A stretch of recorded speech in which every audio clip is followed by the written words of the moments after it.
Hello everyone, কথা ধারাবাহিকের আজকের পর্বে দেখবেন কথাকে হসপিটালে অ্যাডমিট করার সময় এভি বলে, এই জন্য আমি ভগবানে বিশ্বাস করি না। ছোটবেলায় মাকে কেড়ে নিয়েছিল, এখন ফিরিয়ে দিয়েছে, কিন্তু স্মৃতি নেই।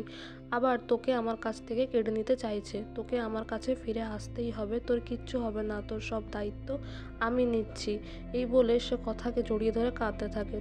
এদিকে সিনিয়র ডাক্তার না আসলে এভি খুব রেগে যায় আর জুনিয়র ডাক্তারকে বলে, আপনি কেন দেখছেন না? এভাবে পেশেন্টকে ফেলে রাখাটা কি ঠিক?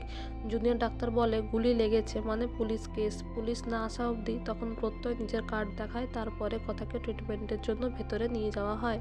তারপরে এভি মনে করতে থাকে কথা দুদিন আগে তাকে কি বলেছিল, এমনকি রিসর্টেও বলেছিল যে আমার দায়িত্ব আর নিতে হবে না, আমি আপনাকে বিরক্ত করব না। এই কথাগুলো মনে করে আর বলে, তোর এত জেদ, এত রাগ, তুই আমার সাথে কথা বলবি না বলে এতটা দূরত্ব বজায় রাখছিস। এদিকে ছোটকা নীলাদ্রিও খুব ভেঙে পড়ে কথার মতো মেয়ের এই অবস্থা দেখে। এদিকে এভি মনে করে যে কথা তার পাচক মশাইকে বাঁচাবার জন্যই গুলিটা নিজের গায়ে নিয়ে নিয়েছে। আর এদিকে ছোটকা বাড়িতে ফোন করে। এদিকে কর্তা দিদাকে বলে যে একটু চিনি দিয়ে চা বানাও, দুধ চিনি দিয়ে চা খাবো। ঠিক সেই সময় ফোন আসে আর জানতে পারে কথার গুলি লেগেছে। বাড়ির সকলে অবাক হয়ে যায়, কান্নাকাটি শুরু করে দেয়। কিন্তু চিত্রা ফোন করে প্রান্তিককে জিজ্ঞাসা করে কি হয়েছে। প্রান্তিক বলে, কদিনের জন্য আমি গা ঢাকা দিচ্ছি, আমাকে ফোন করবে না। আর ঠিকই শুনেছেন।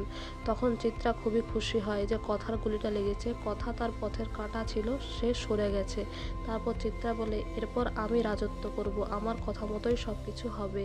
এদিকে ট্রিটমেন্টের জন্য ভেতরে ডাক্তার যখন যায়, ডাক্তার বাকি গুলিটা কোথায় আছে সেটা ডিটেক্ট করে, ইঞ্জেকশন দেয়। আর এদিকে জুনি কাঁদতে থাকলে অঙ্কিত তাকে সামলানোর চেষ্টা করে। সিনিয়র ডাক্তার এসে বলে, দেখুন আমরা চেষ্টা করছি, কিন্তু আগে গুলিটাকে বের করতে হবে, তারপর যা বলার আমরা পরে বলছি। তারপর ওটিতে নিয়ে যাওয়া হয় কথাকে। আর এদিকে পুলিশ আসে। তারপর প্রত্যয় বলে যে আমরা রিসর্টে বনফায়ার করছিলাম, সেই সময় গুলিটা লেগে গেছে। এভি বলে, গুলিটা ওকে টার্গেট করা হয়নি। এদিকে পুলিশ অফিসার বলে, কালকে একবার আসুন, আমরা কথা বলছি। এদিকে বাড়ির লোকেরাও আসে। কর্তা দাদু এভিকে বলে, তুমি মেয়েটাকে অক্ষত রাখতে পারলে না।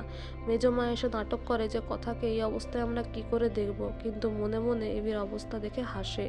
আগামী পর্বে দেখবেন কথার ট্রিটমেন্ট শুরু হয়ে যায়, গুলিটা বের করানো হয়। ডাক্তার বাড়ির লোকেদের বলে, বুলেটটা বের করে নেওয়া হয়েছে, কিন্তু পেশেন্টকে 72 ঘন্টা না কাটলে আমরা কিছু বলতে পারবো না, খুব ক্রিটিক্যাল কন্ডিশন, কারণ ওর এখনও জ্ঞান ফিরে আসেনি। এদিকে এভি বলে, আমি ফিরে এসে যেন আমি দেখতে পাই তুই উঠে বসেছিস, তুই সুস্থ হয়েছিস, তুই কথা বলছিস আগের মতো।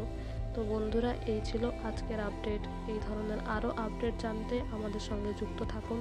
Thank you so much for your valuable time. Thank you so much for watching the video. Thank you.